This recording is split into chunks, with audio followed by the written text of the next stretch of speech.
Ogah ke Manchester United, Calvin Phillips pilih perkuat Man City. Manchester United harus bekerja ekstra keras untuk merekrut gelandang idamannya di bursa transfer musim panas ini. Salah satu kandidat, Calvin Phillips, sudah bisa dicoret karena lebih memilih Manchester City. Sudah bukan rahasia lagi kalau lini tengah adalah sektor terlemah Manchester United musim ini. Fred dan Scott McTominay tak mampu memberikan proteksi yang cukup buat lini belakang, pun tidak mengedarkan bola dengan baik. Pemain tengah menjadi prioritas utama Manchester United di bursa transfer musim panas. Mulanya, mereka cukup sering dikaitkan dengan Declan Rice yang sedang bersinar bersama West Ham United. Namun, dari laporan yang beredar, Manchester United tidak mau gegabah membeli Rice karena harganya dipatok setinggi langit.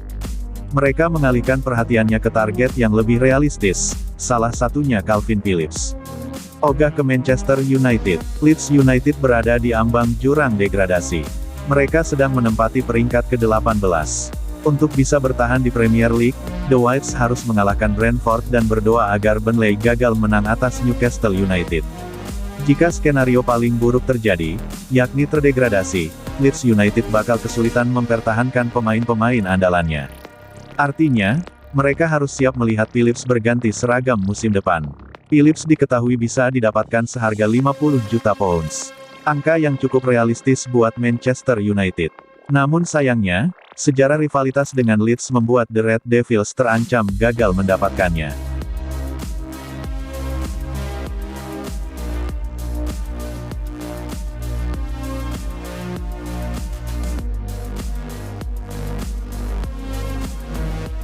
Dilepas Manchester City, Ilkay Gundogan masuk radar Arsenal dan Barcelona.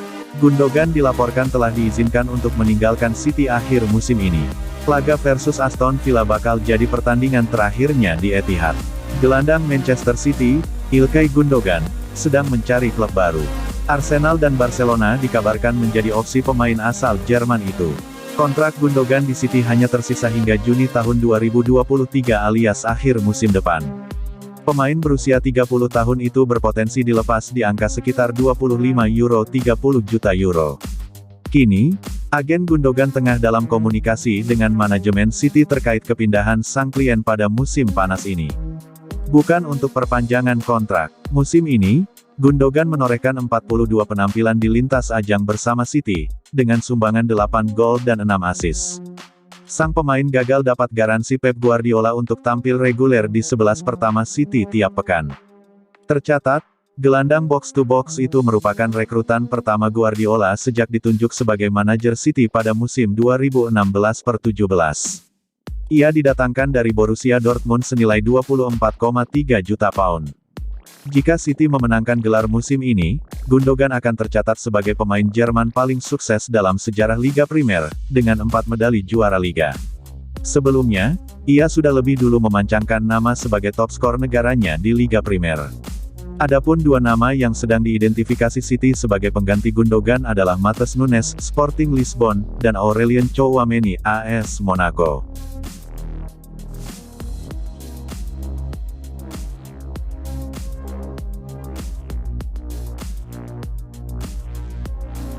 Bek tengah Inter Milan diharapkan Guardiola jadi Bonucci-nya Manchester City. Alessandro Bastoni menjadi target transfer utama bagi Manchester City saat Pep Guardiola ingin memberikan peran penting bagi bek Inter Milan itu. Gila bola, sepertinya para fans Inter Milan harus bersiap untuk mengulang apa yang terjadi pada musim panas 2021 lalu, dengan klub akan menjual salah satu bintang utama mereka untuk meningkatkan neraca finansial mereka. Jika pada musim panas tahun lalu Nerazzurri menjual Romelu Lukaku dan Achraf Hakimi ke Inter Milan dan PSG dengan total pendapatan mencapai Rp3 triliun, maka klub yang bermarkas di Giuseppe Meazza itu sekarang harus bersiap kehilangan bek muda mereka, Alessandro Bastoni. Beberapa saat lalu kami telah melaporkan bahwa Inter Milan telah menolak tawaran sekitar Rp1 triliun dari Manchester City karena klub Serie A itu sejatinya tidak ingin menjual bek muda mereka dan lebih ingin mendengar tawaran bagi dua bek lainnya, Stefan de Vrij dan Milan Skriniar. Namun tim besutan Simone Inzaghi akan kesulitan untuk mempertahankan pemain berusia 23 tahun itu jika juara Premier League kembali datang dengan tawaran yang lebih besar untuk menggoyahkan juara bertahan Italia yang diambang kehilangan gelar ke rival sekota, AC Milan. Sementara itu, Pep Guardiola di masa lalu sangat ingin bisa mengontrak Leonardo Bonucci dari Juventus, tapi setiap usahanya gagal dengan pemain bertahan yang sekarang berusia 35 tahun itu akhirnya tetap berhasil dipertahankan raksasa Turin. Sekarang manajer Katalan menemukan Leonardo Bonucci dalam versi yang lebih muda dalam diri Alessandro Bastoni, pemain yang bahkan sudah disebut-sebut akan menjadi pewaris bagi bek Bianconeri itu di timnas Italia.